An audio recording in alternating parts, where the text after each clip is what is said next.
Hello, I'm Adrian, and I honestly never thought I would be able to make this video.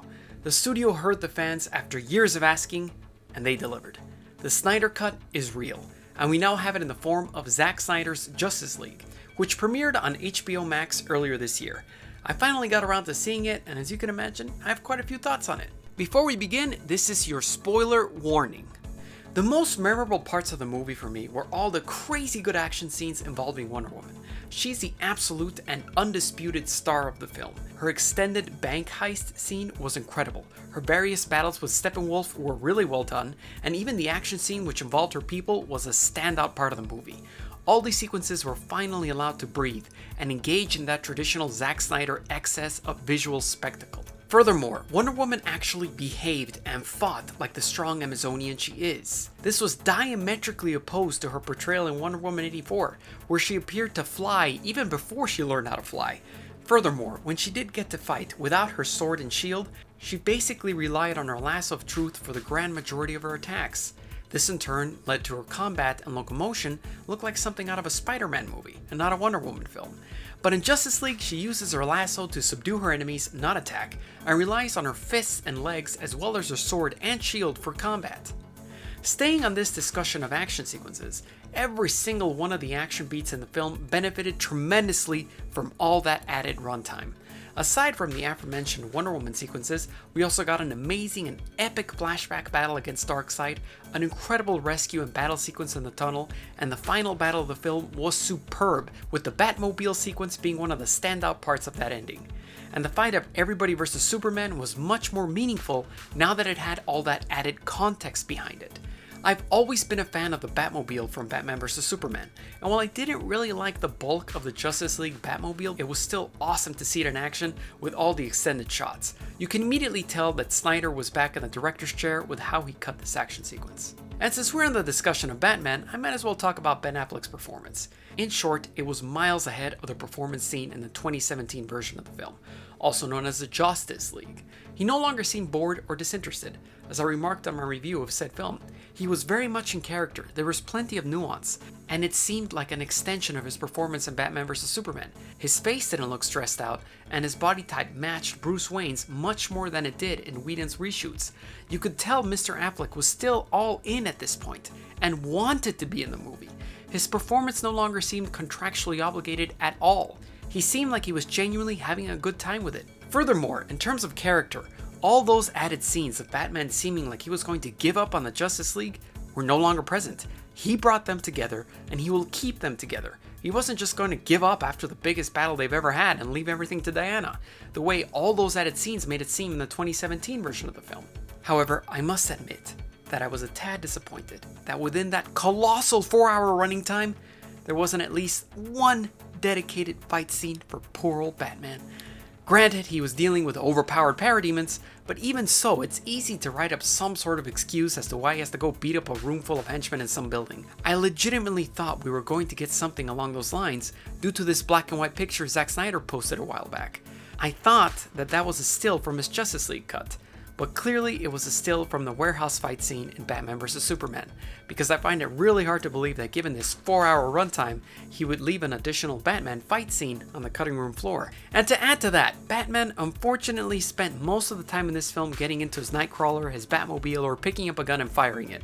In other words, he went from mostly being a hand-to-hand guy to someone who needs weapons and high-powered equipment. And although it makes sense from a logical perspective since he is dealing with super-powered enemies, it would have been nice for him to rely on his hand-to-hand skills instead of just his tech for at least a scene or two.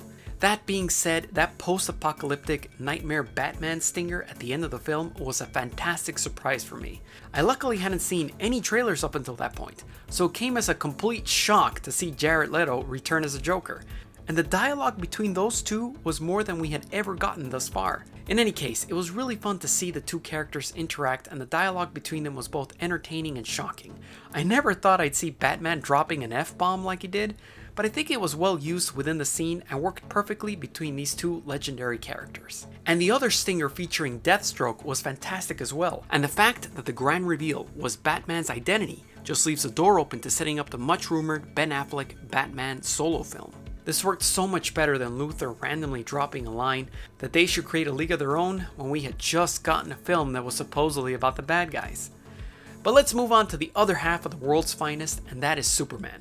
The black and gray suit looked absolutely fantastic, and it was great to see Henry Cavill's performance that was much more reminiscent of his work in Man of Steel and Batman vs Superman. He wasn't as brightly cheery as he was in Justice League, but it made more sense contextually within the film. Jeremy Irons as Alfred is also one of the coolest casting choices, and I really enjoyed seeing him perform alongside the rest of the cast. He no longer felt as isolated as he did in the 2017 cut of the film, and all his added scenes were superb.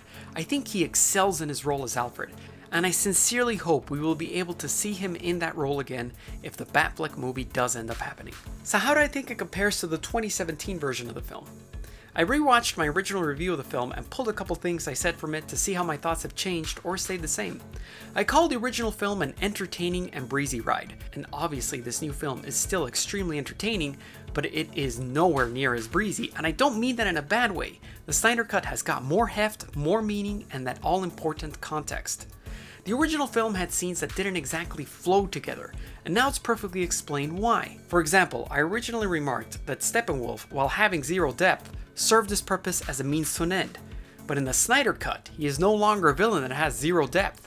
His origins and motivation to enact his nefarious plan are all greatly detailed and outlined. The next big contextual gap in the original Justice League was just how easy it was for Steppenwolf to obtain that third box. All he did was pop into a random parking lot and pop right back out with it while the Justice League just kind of stood there and let it happen. It made zero sense that they would just let him take the final mother box and leave it completely unguarded after reviving Superman. As it turns out, it was Cyborg's dad who saved the day. First, by taking that mother box to his lab, and second, superheating it so the team could easily find its location. This even cost him his life, leading to a very dramatic end to his distraught relationship with his son. It's 100 times better than just having the box taken, and it explains why this plot point made no sense in the 2017 cut. Joss Whedon needed that dad to be alive, so the dad couldn't take it to the lab and sacrifice himself. Therefore, all that was left to do was to make it seem like Steppenwolf just took it, cutting down any need to shoot more scenes and getting them to the final battle quicker. Returning to Batman, it was odd to see the film without his opening scene from Justice League. Granted, now that they dropped the whole mother boxes burnt in from an exploding parademon as well as them being drawn to fear, it didn't make sense to have that entire sequence. However, I just missed seeing Batman doing his thing, even if it is just skulking around at night or using his grappling gun or interrogating a thug for information. Of course, the dialogue still reeked of Whedonisms, and Batman just talking to Alfred within earshot of this thug made no sense, but again, I missed an additional Batman scene, not another Bruce Wayne scene. The score in the new film was also nothing short of fantastic. I really enjoyed the direction they took in several of the action scenes. The music was epic but foreboding and distinct at the same time. I watched it with my mom and she remarked on how good the orchestral score was as well. Something we both agreed on was that we weren't huge fans of the leitmotif they picked for many of Wonder Woman's scenes. I feel that hearing the lady singing her "oh" every time she does something epic underscored the epicness of the moment, ironically enough. I also remarked in my original review that we will never know if the Snyder Cut is better until we see it. And now that we have, is it? Absolutely.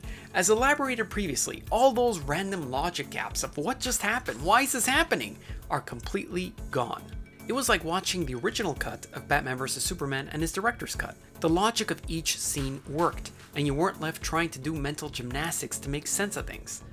Action scenes also benefited greatly. Every extra shot and every extra piece of choreography was awesome, and because of the greatly expanded scope of the story, each action sequence had more meaning to it as well. Ben Affleck was also at his A game in portraying Batman, although I did miss that opening Batman scene, even if it was a bit goofy. That being said, I did not miss the random family in peril at all. In the 2017 Justice League, they added them so the Flash could have a clearer save-the-day scenario that didn't involve manipulating time as we know it, but now they weren't needed. I also didn't miss the extended Aquaman gag with the lasso of truth. It was funny, sure, but it underscored the importance of their mission.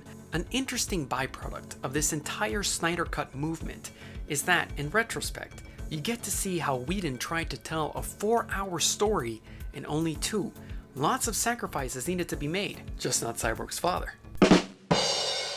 And even though you could still end up with a 2-hour movie with all the main action beats that feels good enough to skirt by, it wasn't memorable, it wasn't meaningful, and with barely passable context, although entertaining, it was completely forgettable. All that being said, I still feel a bit bummed that there was no follow-up to try to match or even exceed that awesome warehouse fight scene from Batman vs Superman.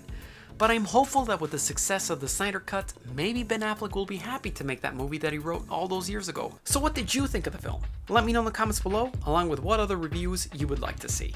Thanks for watching, make sure to subscribe for more awesome content, and see you next time.